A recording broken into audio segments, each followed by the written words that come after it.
uh, literally began by saying floods and droughts, floods and droughts. Uh, I actually heard from a journalist yesterday who he's doing a recap of 2022 and all the stories that he's prepared this year, and he said right now it mostly just looks like a litany of disasters that I'm describing. And we need to know about floods and droughts and other kinds of extreme events in particular. But I actually want to posit a different view that it's actually the problem of uncertainty that we don't, climate change is actually scrambling uh, our ability to look into the future and predict with confidence what that future is going to look like. And that's actually a more important area for us to focus on. It's probably the greatest threat, in my opinion, that we really experience from climate change, that it's a decision-making crisis, not necessarily a drought and flood crisis. This has been really well stated, especially in the climate community for at least a decade. There's a wonderful phrase that's called deep uncertainty.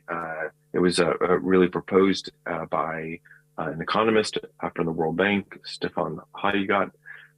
He's one of the first climate change economists, and this is the kind of long formal definition that I've placed here. But what I really say is we don't know with confidence what the future is going to look like. In fact, we can't say if it's more likely that we're going to see a drier future or a wetter future, or maybe half a dozen other futures.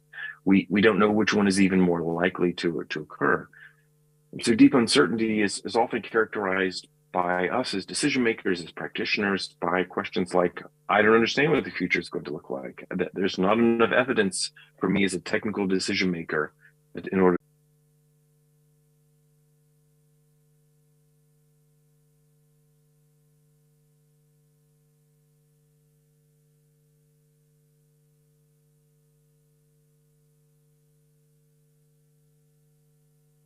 Recording in progress.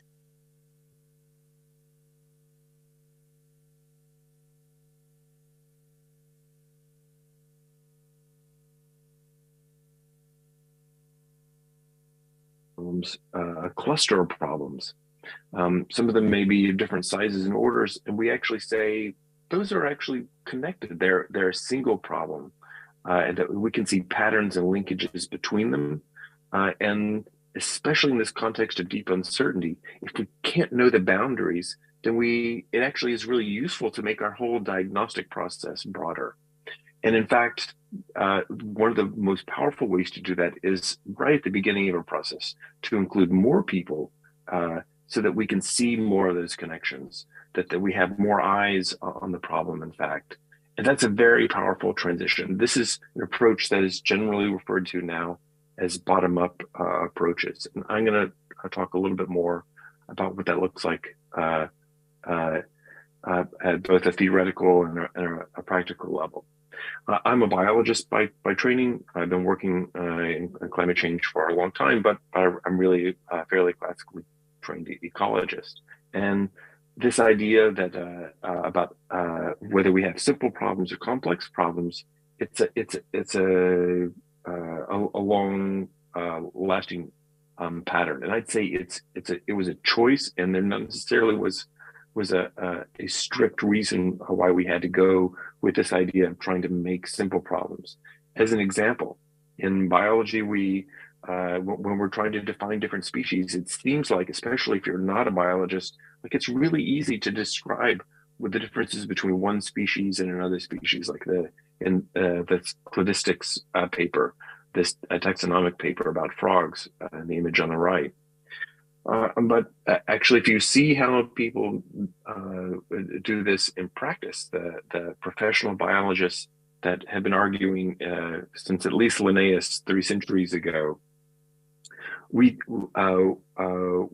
often see that biologists fall into groups of being either lumpers or splitters, that they like to either bring different groups, different populations an order like frogs into a handful of species, or they like to split them out into a lot of different groups.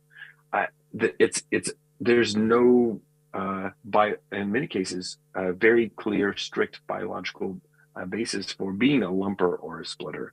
We can make the case, but it's not a strict rule. We can't infer the mind of the god of evolution, in effect.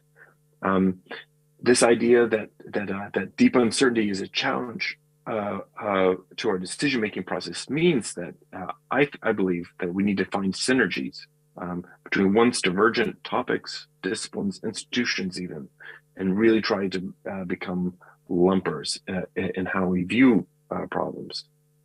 And this is not a new issue, even at very high levels. BMZ, for instance, a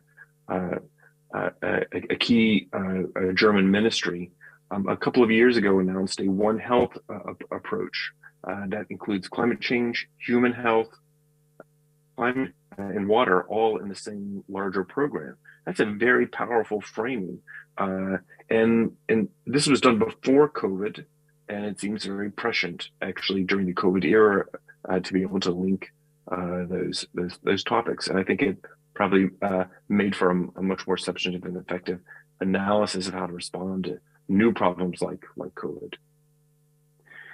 The idea of top-down approaches, that the kind of simplification process, it's very well established, especially in water. It often feels like it's very deeply entrenched. Really begins with a decision maker defining the problem need, handing it off to a technical analyst, like probably many of you in the audience, come up with a single solution in many cases that's reflecting the idea that there's a kind of optimal approach for a single future that we're aiming for. And then we just kind of hand this over to users and stakeholders.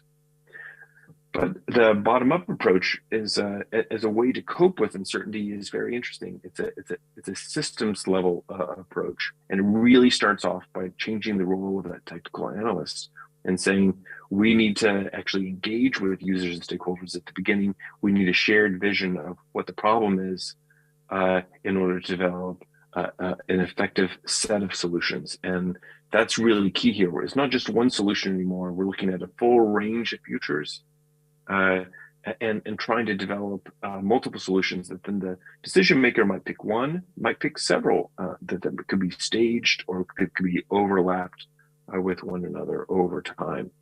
That's a profound shift in power, but it's also, I think, a profound shift in efficacy. And you're going to hear some excellent talks about this transition, how it plays out in practice, and how it's playing out on the ground. In the policy space, we're going to also hear an excellent talk by a colleague from Nepal that is looking at how different ministries approach water resilience as a new concept. And traditionally, we think of especially national governments organized into discrete ministries: energy, irrigation, water, agriculture, environment, wash, health, and what we have often tried to do at our best is to make resilience or climate risk assessment something that happens within those silos. What Batu is going to be talking about is a tool that actually says we need to understand the relationship between all these. We actually need to expand our definition of resilience. True resilience is going to come from the connections that are between these silos. This is a project that has been used in about a dozen countries so far, and is about to go into a second round that is actually also going to drop down to subnational levels, including areas like finance, or urban resilience, the private sector. And this is an even broader view of how to think about resilience. And it's actually not just crossing silos at the national level, it's actually crossing very broad sectors and domains in civil society more generally. That is where water resilience has to come from. Just a very quick example, I'm in the west coast of the US, a small state called Oregon, and this kind of broader thinking, it's really creative. I think it's very powerful. In California recently has developed an approach where they saw really clear impacts that were happening because of loss of snowpack that you might see in the Himalayas, in the Andes, in the Alps over time. So it, in effect, made the winters much wetter because there was a lot more precipitation, flash flooding, but it also made the summers much drier and longer. And instead of traditionally treating those as separate problems, they said actually we need to, because water is the connector between them, we need to treat them as a single problem. And this is a beautiful, elegant example where they have actually worked with land users across the landscape to hold the floodwaters, to actually, in effect, create new storage by capturing the water, increasing infiltration, and expanding the pool of groundwater that's available. This is something that is going to scale. California expects to lose its current drought to get much worse over the next decade, and they see themselves as having to find new sources of water. They expect to increase their total water storage in the order of 40 to 60% over the next 10 years by using this methodology. We, with some other partners, a group called Forest Trends, have published a paper that came out just about a year ago called Nature for Climate Action. And nature-based solutions are especially powerful, just like the California example, as a way to think about an approach to coping with deep uncertainty in this way.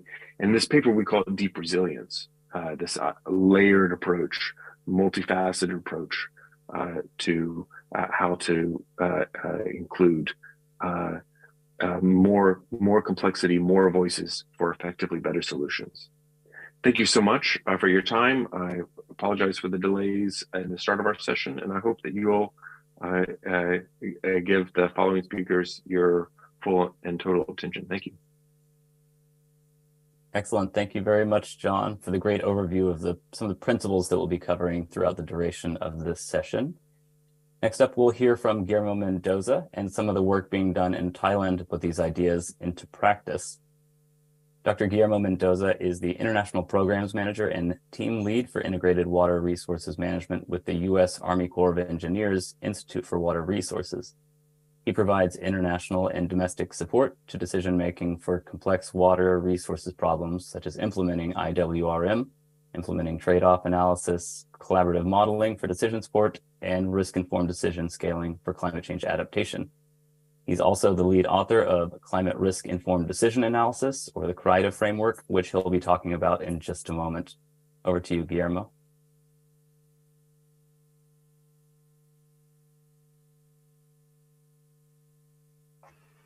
Can you hear me? Yes. Can you see my slides? Yes. You're still in the, yeah, there we go.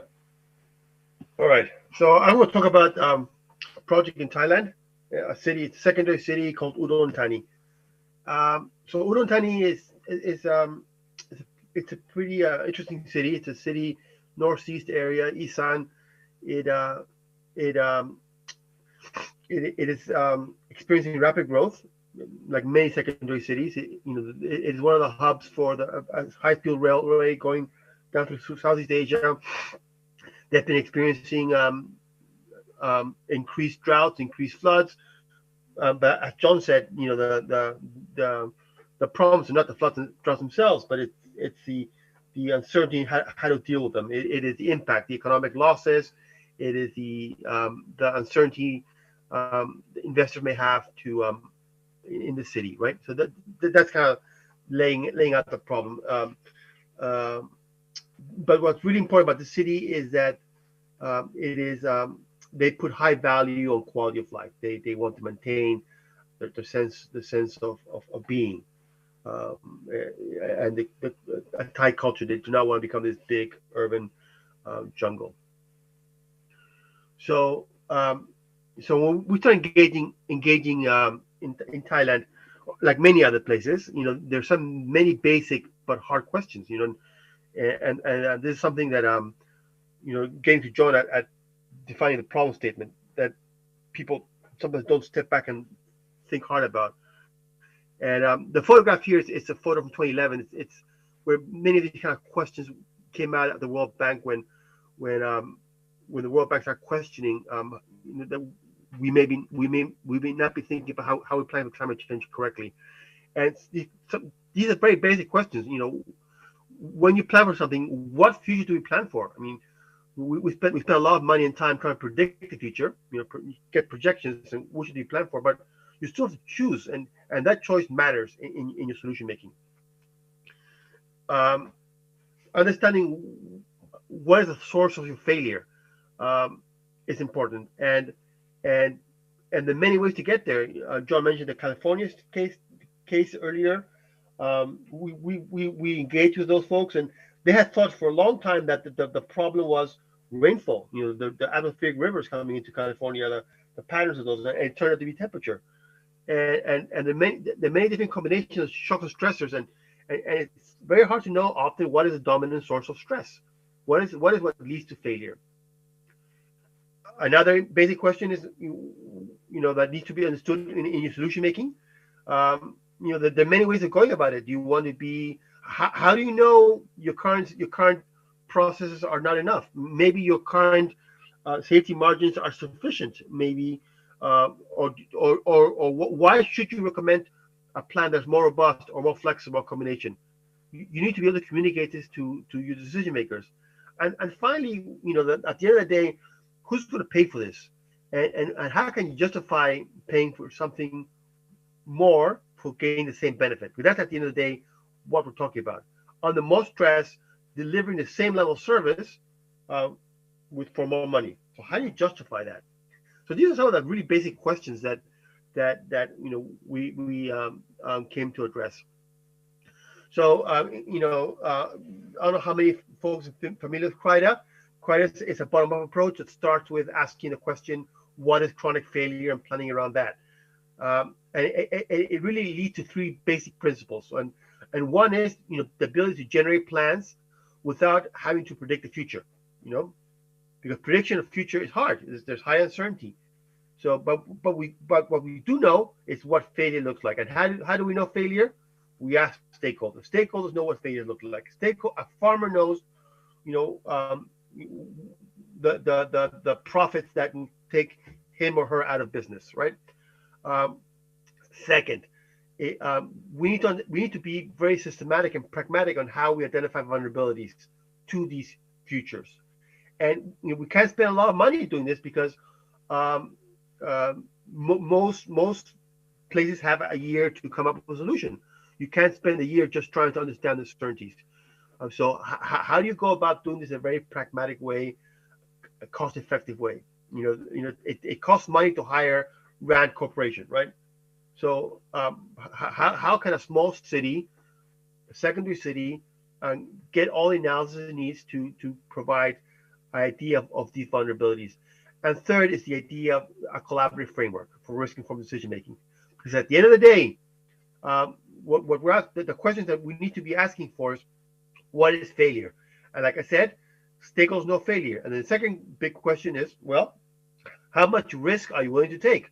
Once again, that's a social question. What is an acceptable level of risk? So, on the generating plans, we work very hard to know what is it we plan against. Basically how to identify failure in a timely way and a cost-effective manner. We can't spend years understanding anything. It has to be pragmatic. It has to be well communicated. And one thing about CRIDA is we need to be able to understand what are the scenarios that lead to failure very fast. And we use science, and the science must be used in a very systematic way to understand the likelihood of these scenarios. And what are we talking about? 50 years, 100 years, 25 years. We need to develop very quickly a resilience strategy. Is business as usual okay, robustness, or do you want to be adaptable? And really recognize the limitations of in data and capacities. This is not a planning. It's not a discipline of finding data. It is using what you have, making your best decisions possible. And we got to remember that most planning departments and most planning teams are limited in time and capacities. Plants must be complete and effective. That is just effective being that they have to work.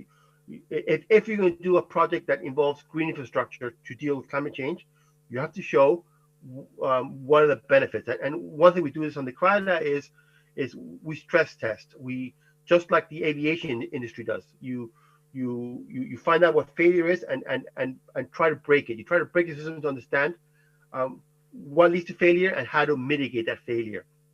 And you need to integrate all planning components and objectives. For most human beings, objectives are not just avoiding flood loss. They are quality of life. They are jobs. A whole bunch of objectives come into planning, and certainly Stefan Hallegate has written a lot of papers. When we talk about resilience, how environmental justice, for example, is a really big component of that. And it is important in climate change because in climate change, you're trying to provide a solution that towards something of great uncertainty. So you really have to think about the benefits to it. And finally, plans must be efficient and acceptable. They have to be cost effective. So not only in the economics, but social, environmental benefits. And that's hard to do when there's deep uncertainty, right? How do you know what you're going to get if you don't know what's going to happen, right? You want to integrate social and all these cultural preferences, not just because we're nice. I mean, this is a nice thing to do, but because you need to justify these benefits. You need to justify the benefits for paying more and getting the same, because that's at the end of the day what climate change planning is about. It is about getting them to be more robust, which means you're paying more for getting the same, or adaptable, in which case there will always be opportunity costs associated with those choices. Okay, so this is kind of the stress test stuff we did in Udontani. We put together a hydraulics model. We worked very closely with stakeholders to understand the different failure modes, and these failure modes had to do with nuisance flooding, had to do with catastrophic flooding, had to do with losses, had to do with duration, and we figured all that out. And we found all the ways that it would break, and we developed with the mayor a whole bunch of strategies to deal with it, and because in every case there was going to be a social impact during construction or paying more for getting the same. Almost in every case, we all the solutions came to be stuff that had other social benefits, such as recreational benefits. So, for example, to the right here, you see one of the plans we had. And well, yeah, it creates storage space for the flooding in the city. It was unknown flood. It is unknown levels of flood risk that we did not know whether it happened or not. But it was much easier to justify having, you knew 100%. You have 100% certainty that you get a nice park with a nice cultural attributes, right? That you knew that this plan had 100% that attribute, getting that social benefit. The benefit for a future flood has lower likelihood, but it will address that too. It was a highly collaborative process.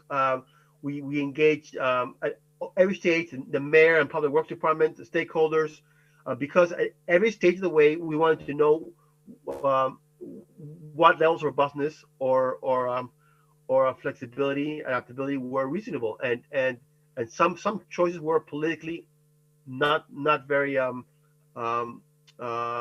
welcome, right? So we had to really understand what was acceptable in this city, and of course everyone could converge on issues of recreation. That was kind of the one area where everyone agreed on.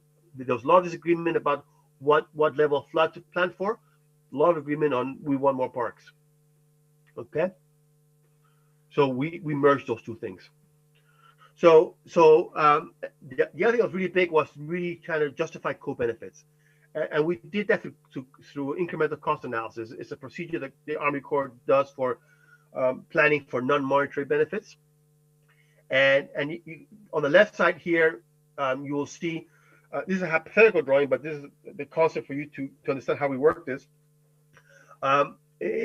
for any given every given level of risk that you're seeking to that's acceptable, for a more stressful future, like A being a future, for example, that's a 5% more intense, 100-year 0.1% storm. B would be even more stressful storm, and C even more stressful recurrence of flooding. You can create plans, at different levels of plans, and there's a cost to them. So on the left, you can see that the additional cost to mitigate future, the mitigation of future A, mitigation of future B, mitigation of future C, and if you look at the left side, you say, well, this the added cost I may be willing to pay for to get the same benefit, right? My benefit being not being flooded for a 0.1% storm in this case, and those are the economic damages avoided, like if they were to occur. And you say, well, maybe I'll go. I might be willing to pay for B because, I may go for A because I get some benefit. B, I pay much more money to get a little more benefit, so I'm not going to go there. However, when you look at that, from those same plans, there are other benefits such as areas of parks where people can have social well-being and quality of life. You can map out the same benefits from that and say, well, on the left side, I may be willing to go for plan B because even though I'm paying more money, I get significantly more parks and recreational areas.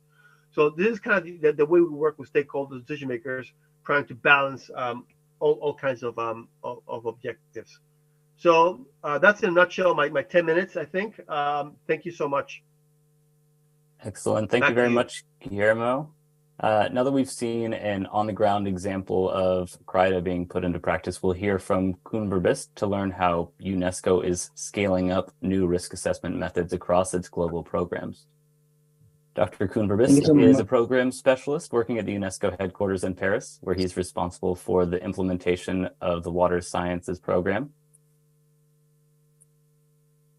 as well as supporting and implementing interdisciplinary and intersectoral projects in the field of natural sciences.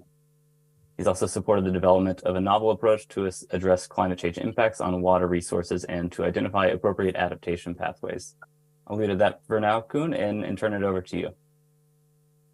Thank you so much, Alex, and good morning, good evening, and good night to some of you. I was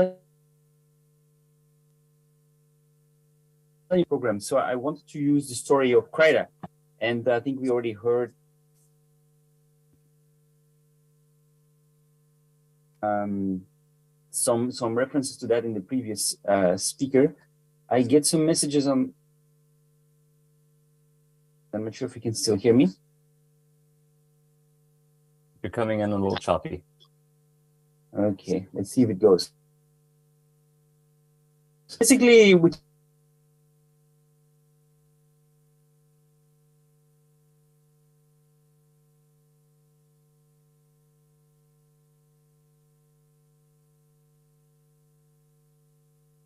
this seems like I have a bit of a technical challenge here to join the sessions. Let me see if I can redo this. Apologies for that. We should be back to where we were before. Right, so we already talked about CRIDA and the fact that it was launched around 2018 by UNESCO, but in fact, opportunity a bit about how this came to be. How did we get there? How did we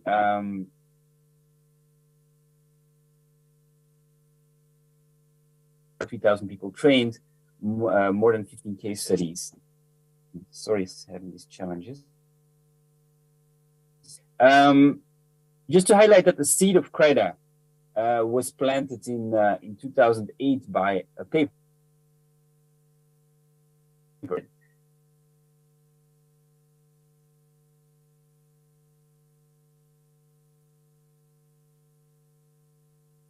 Maybe, Koen, if you turn off your video, you'll have more bandwidth for the audio and slides. Apologies. For some reason, it keeps on dropping the Zoom link. So for some reason, I have a connection issue. I will try to mitigate. So basically, based on that very basic idea, which wasn't just more than 2 pages. A lot of people were starting to think alike and take this a bit further. And in this sense, already it was highlighted that there was a workshop organized at the World Bank in 2011. So just a few years later, on including climate change in hydrological design, which at that time wasn't really considered. And so out of that, we got a first publication beyond downscaling, really getting away from the downscaling, the top-down approach of working, and really trying to have more of a bottom-up approach to climate change adaptation. And so this is already a few years later. And then at the same time, also UNESCO was running some workshops on how to bring in uncertainty in water resources planning. We were actually on the same track, let's say synergistically. And so eventually, after a few exchange visits between the governments of the United States and Netherlands, those ideas started to collate into kind of a bit of a joint thinking, but also methodologies that became complementary and could really be used as one. So in this sense, for me, a key point of starting with working with those groups was in 2015 when we had a water security and climate change conference here in Paris, and our colleagues from Agua participated, and we really started to have these groups working together from then onwards, and then moving into the publication in 2018. And just to highlight that, as lessons learned, you can see that sometimes a simple idea or a publication can really be provocative and really set long-term actions into motions. But also the fact that informal workshops are often very important, like the one we're having here today, and really become breeding grounds for new ideas and initiatives. But also the fact that some of these processes take a long time. We're basically looking at a paper in 2008, we're in 2022. So it often takes 10 years or more to really get ground from the initial idea into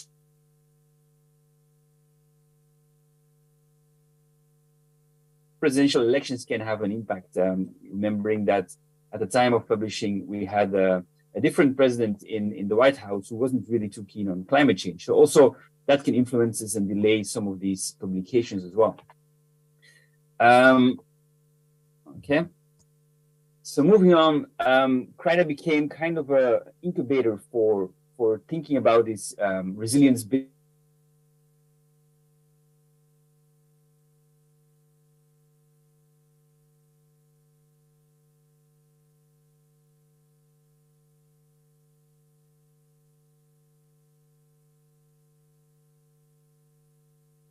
Recording in progress. Very well suited to implement this kind of pilot projects in countries because they already have a very good stakeholder engagement process in place, and they often have also multiple objectives already in their statements. They're looking at water. Most of them are in headwater catchments, but also they have a very strong connection to nature and natural patrimonium. So it means that you have to always combine these indicators, which is a very good breeding ground for testing and implementing CRIDA case studies and to see how it can be upscaled to locations where that is not necessarily the case.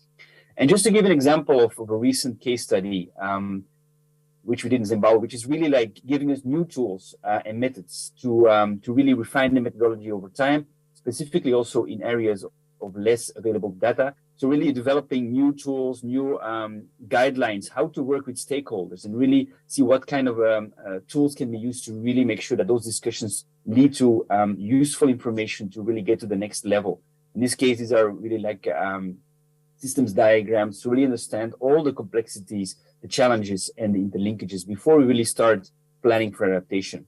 And then another example is, of course, the work on bringing in let's say scientific research, but also software for climate stress testing and development of new tools, ideally also in the open science space, to really come up with an uncertainty understanding of where we are in that region in terms of where adaptation options should be aiming for.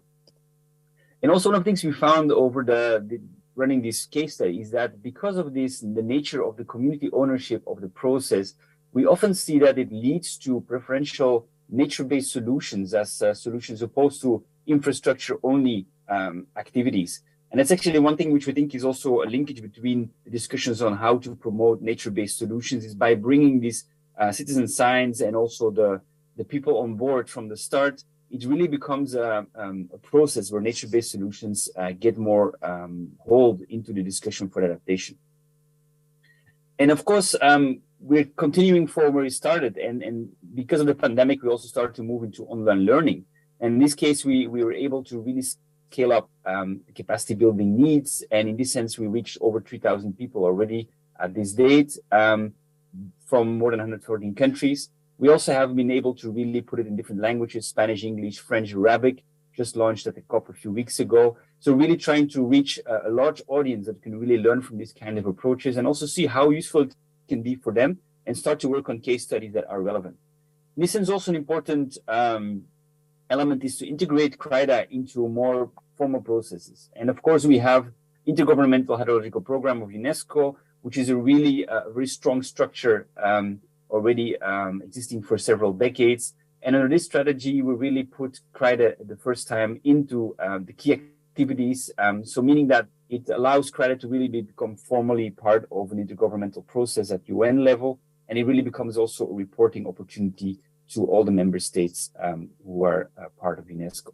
And just to finalize what's next, really looking forward to upscale CRIDA to all member states, but also to see how we can do additional fundraising to make sure that we have enough resources to support members and countries to implement CRIDA case studies, improve on capacity building, specifically also material development, making sure we can do on-the-ground trainings, and also, of course, building on the experience in terms of activities and people involved to really build a community of practice which really can expand, involve youth and peer-to-peer events and webinars such as the one today.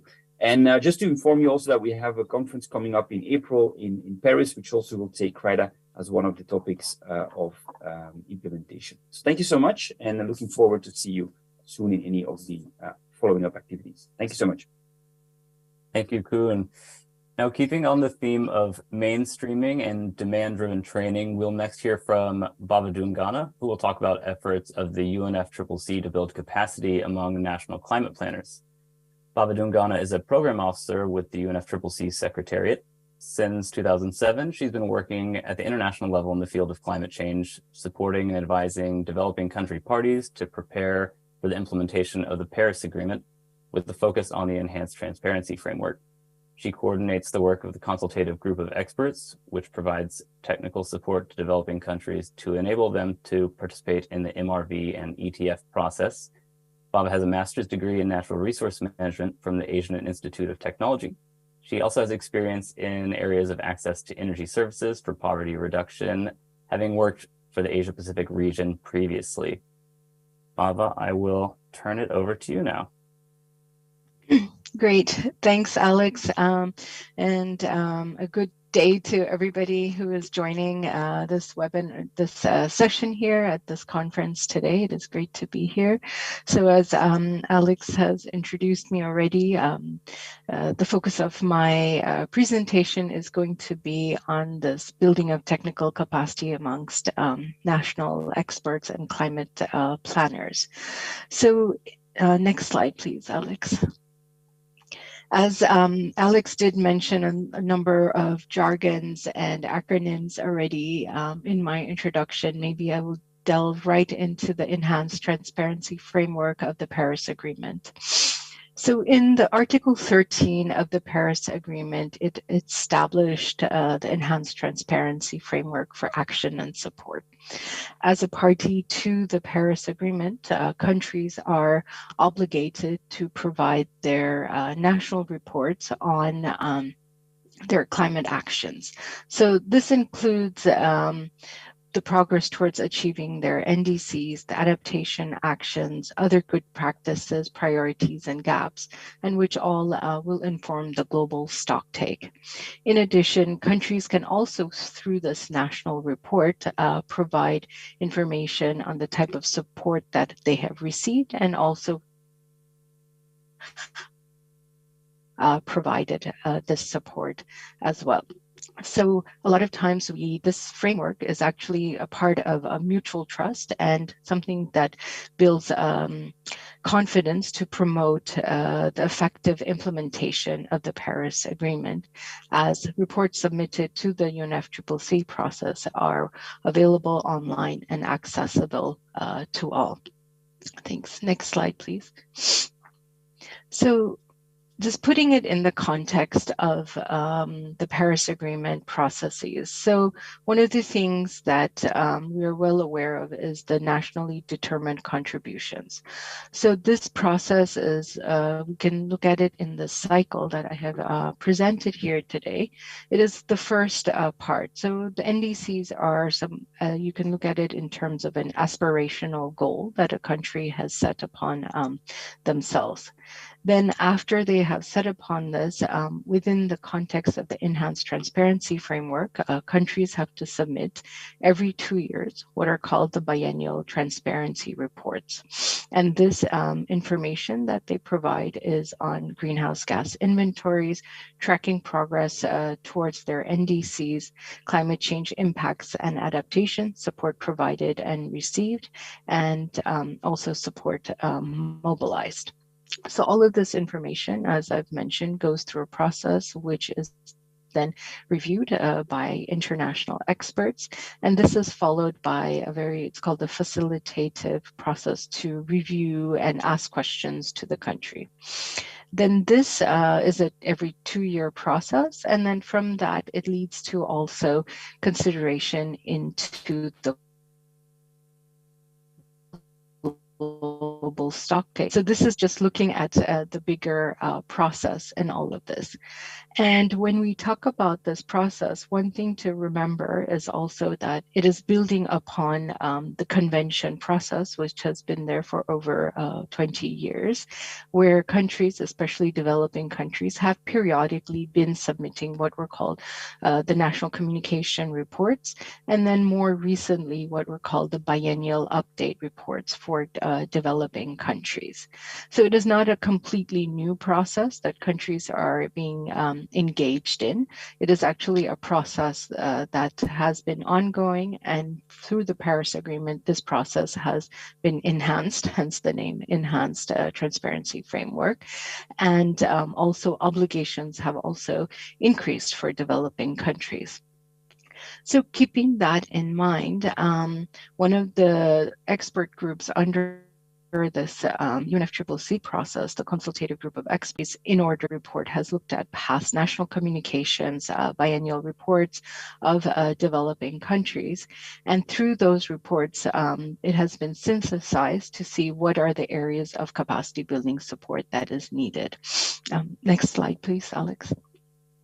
So here, I would like to actually focus on the reporting on climate change impacts and adaptation. So countries have been providing this information in their national communications in the past reports. National communications have been submitted by almost all countries from all developing countries. So they have some experience in already doing this. And when they are submitting this report, they also include in that report what are the areas of support that they continue to need and build upon. So here in this diagram, I won't go into the entire details. This is available on our website, but let me just focus in on the 3 specific areas. So this is technical backstopping. So technical backstopping means looking at need for further research, other sort of engagement to develop understanding in the different sectors. Another key area needing support is technological infrastructure. This is basically looking at data systems, even data gathering or other meteorological gathering infrastructure that is needed. And then also the need for practical guidance and tools and methodologies. So with this in mind and looking at the different types of support that has been provided, the Secretariat, in collaboration with a number of different partners, I would say at this stage, it was maybe almost 5 years ago, started a process to think about how can such technical support be enhanced and provided to the experts as they start preparing for the implementation of the Paris Agreement and also the implementation of the enhanced transparency framework. And with that in mind, a new training program was developed. The next slide, please. So this training program that was developed, the Secretariat has launched this. It is called the CAST, which stands for Climate Action Support Transparency Training Program. There are actually 3 different thematic areas which go in line with the reports that have to be submitted. So this is on GHG inventory, it is on mitigation assessments, and also on adaptation. So here I'd like to focus on the Adaptation Academy. So the Adaptation Academy, it was launched with a total of 5 other partners. And this program is focused mainly on providing training to national climate change focal points from ministries or also outside of the government as well. It is what we saw was that mostly when training was done at a 1-week training program or a 3 to 5 day maximum training program, the theoretical aspects were touched upon, and going into practical, delving into tools required much more time. So therefore, an idea for a multi-week training program was developed.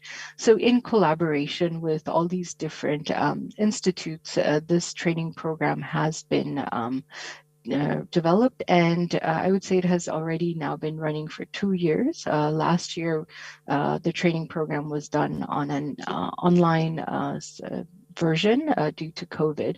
However, this year, this training was able to delve to have an in-person training, which was held at IHE Delft. Next slide, please.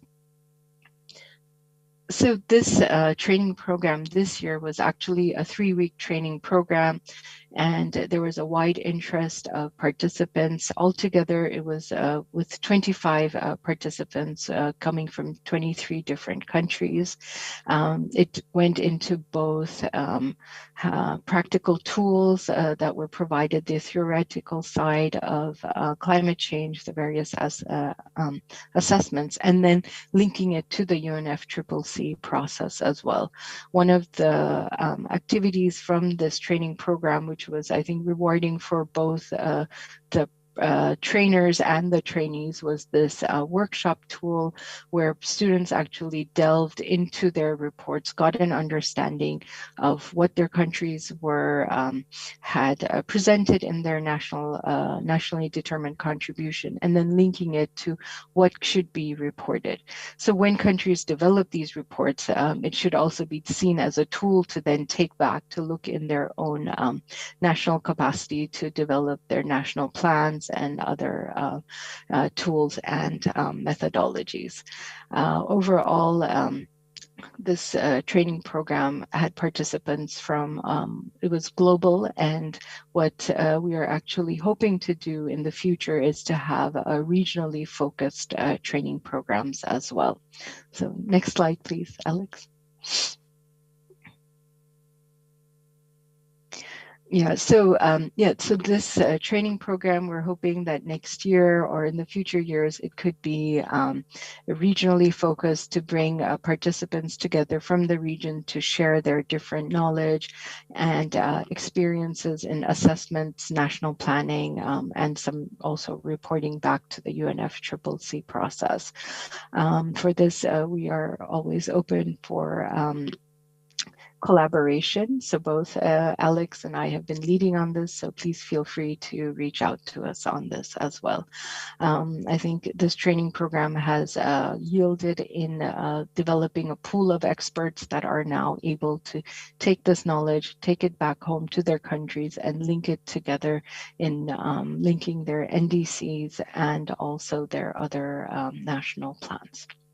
So thank you very much, Alex. This is the end of my presentation. Thanks.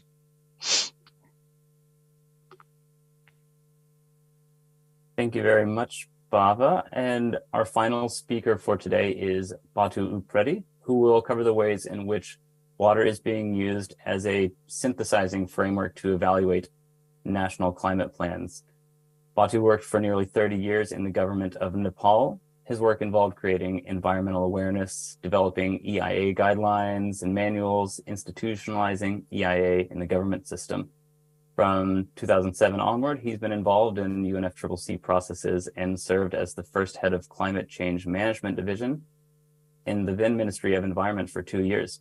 He's been involved in the development and facilitation of national climate policy in Nepal and has served on the LDC expert group for several years, including serving as its chair from 2014 to 2015. So with that, I will queue up your slides and turn it over to you, Batu. Thank you very much, Alex. Let me thank the organizer for giving me this opportunity. And today I will share the outcomes of the use of water tracker tool in Nepal's national climate planning process. Next slide, please. As you know, water is central to addressing many climate impacts, such as expanded irrigation to address increased climate variability, response cities to improve urban flood resilience and reliable wash facilities to ensure safe and clean water and waste treatment for vulnerable population. Trade-offs between water users are likely to become more pronounced under the conditions of climate change. If we want to make actions effective and meaningful, we must recognize the role of water in climate plans, and we could adopt more strategic approaches and to make the water resilient climate plans. Next slide, please. So, what we need to know that, in my understanding, how best we can enable environment for adaptation actions, and how can we connect programs and projects across sectors to promote efficacy and avoid bad investment. Next slide, please. So we have lots of ways to address climate change impacts.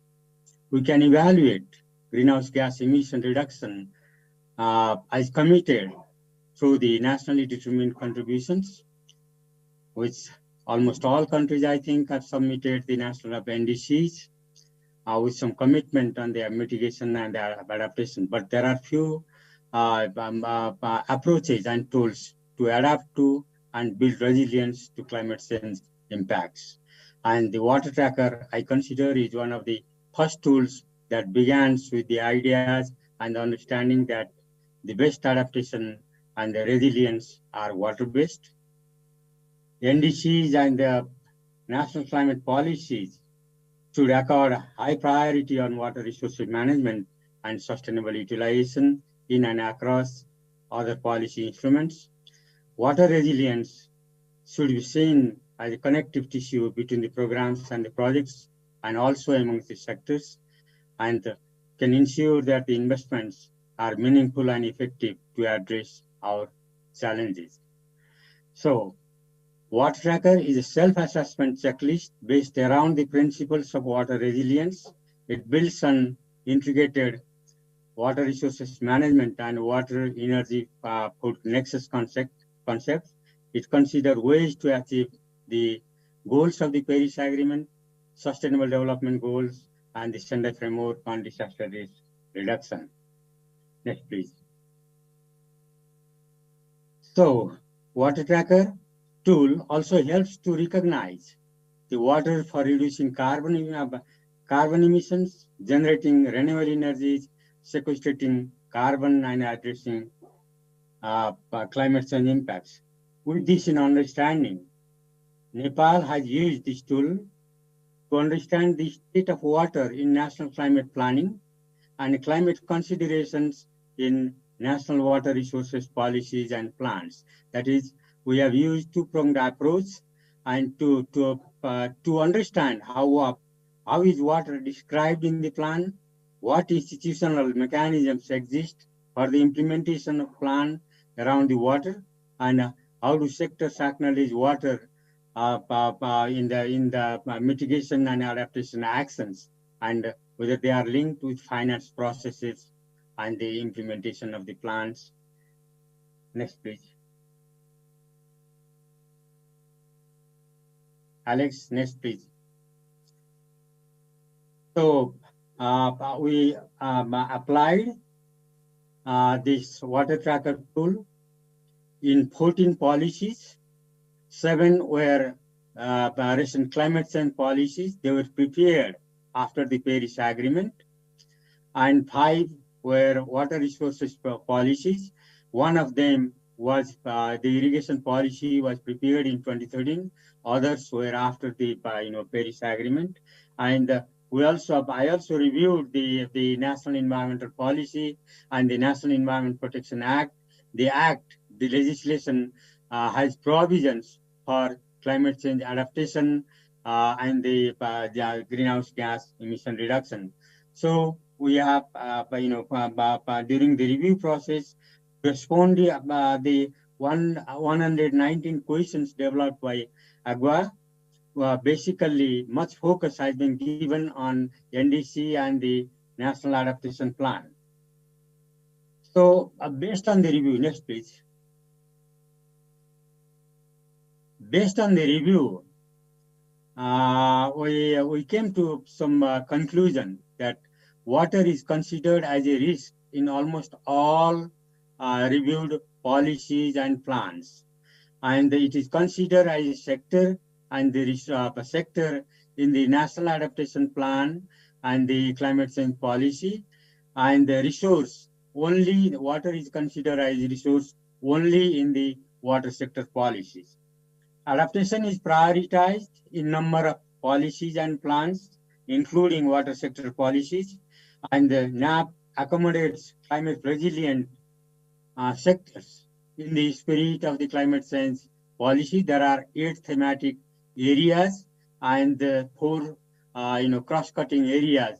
2 of them are on water sector, particularly on WAS and the water resources.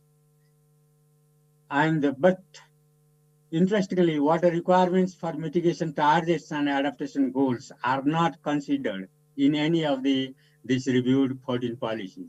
Water requirements and allocation for different sectors are not recognized, and most of the policies and plans emphasize capacity building at all levels, that is national level, provincial level, and the local level. And policies and plans reflect the need for bilateral and multilateral support for their implementation. And there is also some indication for using the national funding, but most of them focus on international funding. And the climate and the water policies and plans do not consider the priorities and the investment investment criteria of the financing institution. And also they don't consider safeguarding the climate vulnerable people by assessing climate finance. These are particularly based on the questions that have been used in the reviewed policies. So next please. So in a nutshell, what I can say is water resources policies and plans are not concerned with meeting the Nepal's mitigation commitment under the Paris Agreement, and the climate policies do not realize the critical role of water in meeting water requirements of social and economic sectors. And the water sector plans do not consider additional avenues for assessing climate finance. There is a need for developing a system for tracking financial allocations and expenditures. And the government, based on the information, based on the outcomes of this water tracker tool, the government may wish to start a process for revising existing policies and formulating new policies to make climate policy water smart and water policy climate resilient and ensure funding. So there will be a review of the policy, climate change policy in 2024 based on the provisions. And there is also a possibility for a review of the irrigation policy and the water-induced disaster management policy, and other policies were developed in 2019, 2020, and there is also issues have been raised to revise to see the implementation of the policies, and they review the policies. So the outcomes of this tool will likely contribute in making to both climate and the water plans, and engaging climate and water communities in making the climate national climate plans more water resilient. Thank you very much. Thank you so much, Batu. Now, after hearing from these four presenters, we've saved some time for a brief discussion to hear how these different levels of engagement can complement and build upon each other. I'd like to first welcome our moderator, Ms. Anna Berg, and ask that each of the speakers join us again with their videos on. Ms. Anna Berg is a policy advisor in the Sector Program for Water Policy at GIZ, where she provides technical assessments and strategic advice to the German Federal Ministry for Economic Cooperation and Development, or BMZ, on the interlinkage between water and climate resilience, and is a political scientist and development specialist by training. Before joining GIZ, she worked for a broad range of policy, research, and civil society actors across the field of international development, working on water and climate policy, as well as conflict and cooperation in natural resource government. I'll turn it over to you, Anna, to go ahead and lead our panel. Thanks.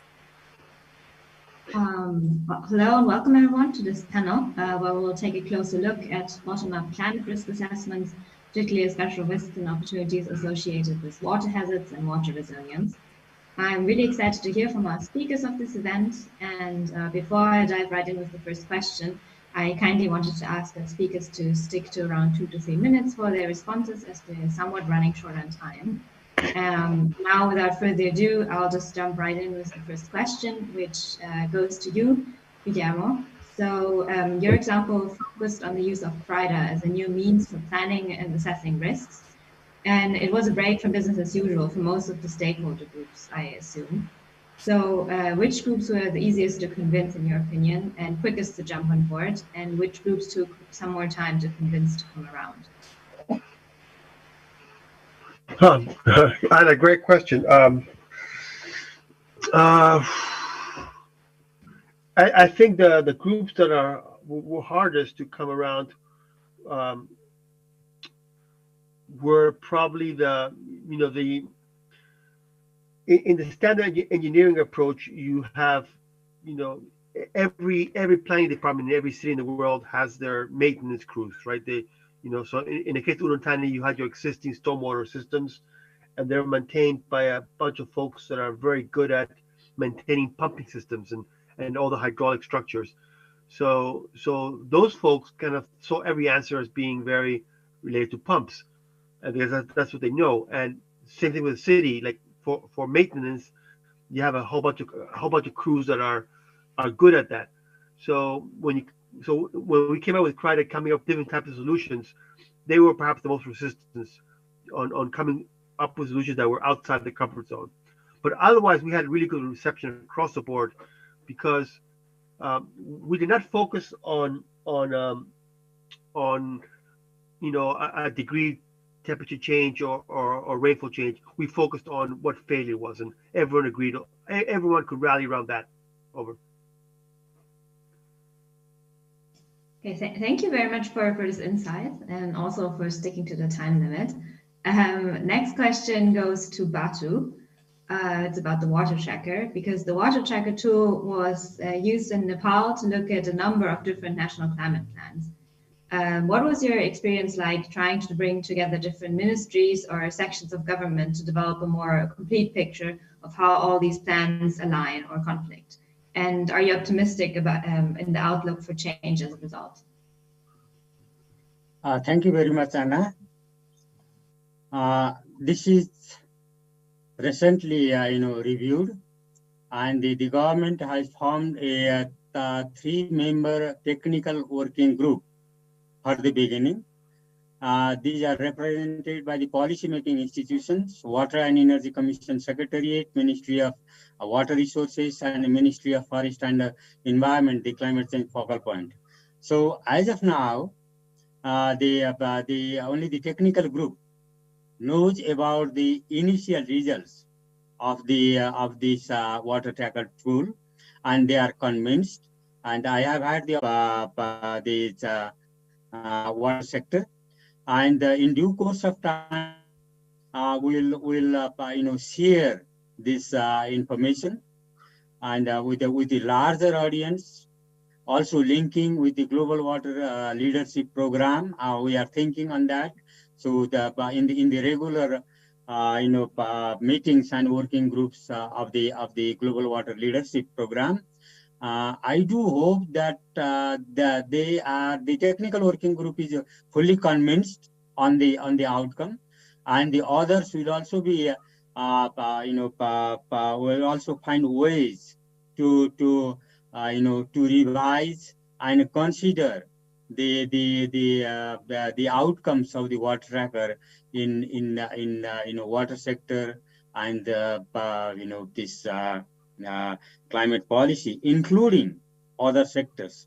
So for example, industry, agriculture sector, which use more water. Thank you. Thank you very much for these insights on your experience with the water tracker. I would say overall it sounded very optimistic. I now have a question for Cohen. So UNESCO has been really championing the CRIDA framework across its programming over the last several years. And some of that work is around implementation, some is about capacity building. In your opinion, what other institutions or types of institutions might need to be brought on board in a more strategic way to ensure continued growth of the CRIDA framework? Thank you so much. I think, yeah, that's a good question. Actually, one we discussed also with the core team of CRIDA developers yesterday evening. So it's a very pertinent issue. And in fact, yeah, we see, of course, CRIDA is a planning framework, is a way to bring in uncertainty into your planning. But of course, there's many actors related to that. And I think through our exchanges with and doing case studies on the ground, we also see really the need to make sure that we bring also the finances of infrastructure on board. Because eventually our plans need to be aligned to some of the realities on the ground, where can financing be found to do and implement those adaptation actions. So certainly we want to make sure that CRIDA also becomes visible in the development banks, also the climate finance institutions that really support this kind of implementation on the ground. I think it's already happening at a smaller scale, but we certainly want to do a bit more of structural implementation of that. And again, also the opportunity that Bava also highlighted, the fact that people who were working on adaptation plans could also be brought more to the foreground. I think they're working maybe from a more national point of view, but they're really instrumental to translate the national level towards the local level. So also I think this is an important opportunity to bring them in more closely in trainings and capacity building. Thank you so much for these insights. So now, last but not least, I have a question for Bava, which is through the ATF and your work with national parties, countries are able to share their issues and needs around adaptation reporting and implementation. And it seems like there's a real demand for technical training. So in addressing these demands, how do you envision efforts like the Adaptation Academy, which you talked about in your presentation, rippling out to meaningful change in national climate? Thanks for that question. Training such as this, and actually looking at the report that has been prepared on the needs of country, that should really drive the different trainings and to make the trainings more practical to actually fit the needs of what the countries need, so that when we identify the right participants, they can go back and develop those trainings. Sorry. Yeah, so once the correct participants are identified with the correct training methodologies, I think this can be taken back at the national level to implement and link it to the different priorities of the countries that they have been identified with. Thanks. Thank you so much. And thank you all very much for your contributions. It was a really interesting insight into the CRIDA framework, as well as the Adaptation Academy and Water Tracker, which are surely all very important tools to champion bottom-up climate risk assessments, particularly with regarding the special risk and opportunities associated with water hazards. And well, I would like to conclude this panel now and thank you all very much again before we proceed to the final section of this session. Back to you, Alex. Yep. Thanks, Anna. Thanks to all of our previous speakers and panelists. I know we only had time for a brief discussion because we're running behind, but I appreciate all the really excellent insights you provided. Now, to close out our session, I will welcome onto the virtual stage Dr. Prudentia Zikalala. Prudentia Guguletu Zikalala, or Gugu, is currently working as a coordinator for the Be Resilient South Africa project, funded by the government of Flanders, focusing on water security in the UNESCO biosphere reserves. As part of this project, Gugu is partnering with national, provincial, and local departments, research institutions, and biosphere reserves to develop climate change adaptation plans. One of the most important aspects towards ensuring buy-in and uptake at all community levels and sustainable actions is partnership building. As such, through the Be Resilient South Africa project, Gugu is acting as a mediator for building lasting partnerships at all communities for commitments towards water security in South Africa. Welcome you to the stage, Gugu. I thank you so much, Alex, for this opportunity. I thank everyone who shared really brilliant presentations on how we can start thinking contextually on uncertainty and, of course, building resilience with the focus on water security. And, of course, as everyone knows, achieving water security means maintaining acceptable risk levels for water risk. This includes physical shortage, including droughts, inadequate quality, access like flooding, and of course, risk of undermining the resilience of freshwater systems. While it is certainly critical to ensure we have a basket of analytical tools and technical tools, such as forecasting tools, systems analysis, and of course, our risk assessment and availability assessment for our physical systems, our ecosystems, our freshwater systems, our wetlands. It certainly is important, as Koen has mentioned, that we build, of course, and sustain communities of practice. And not only focusing on technical communities of practice, what we also need to be able to do is bring in the social processes in order to fine-tune our collaboration, especially with our social sciences colleagues, people who set up and sit in setting up a parliamentary national budget, should also be able to come in, political economists, anthropologists.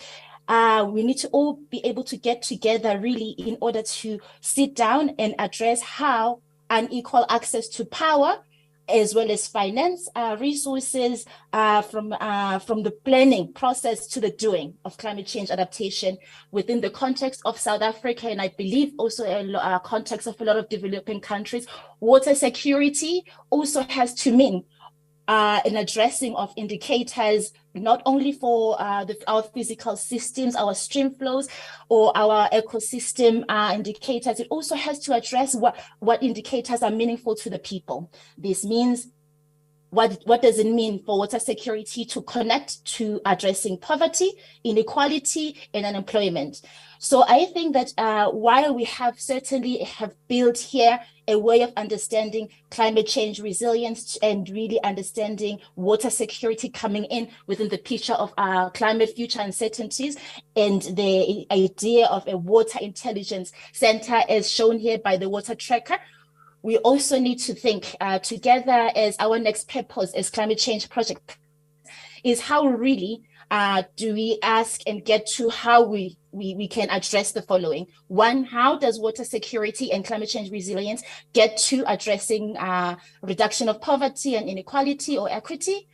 Build and make sure that there are benefits that are realized through the capacities of adaptation to climate change, especially by marginalized and vulnerable members of our community. And how do we actually get to the question through our understanding of water security, our goals being met, also providing secure livelihoods for all our communities under climate change. So basically, for me, I think certainly the technical tools and the practice communities have to be built one around not only getting to understanding here are the plans that could be there, but really getting these communities who sit in stakeholder engagements with the hope that these plans will be moved forward to actually start to see these implementations and have a realization within their lives that something is going to change, because vulnerability for them is the fact in situations where they're in the bottom of society. And if we engage with them through planning processes and technical building, etc., we also have to engage through how then all of these things that they hope that all of these engagements in their time will actually mean something on the ground and benefits they can realize. But I'm really excited for us now that we have this intelligence, water security community on the technical side. Let's bring in our anthropologists, our sociologists, our political economists, our finance people to really drive, to the ground all of this planning that we're doing. And I really appreciate being part of this panel. I hope together we can be able to have the whole network come work together. I appreciate your time from South Africa. I hope you remain in touch. Thank you. Excellent. Thank you, everyone. And that will conclude our session for today. Thank you to the conference organizers, and we wish you all the best for the remainder of the duration of the conference. Thanks, everyone.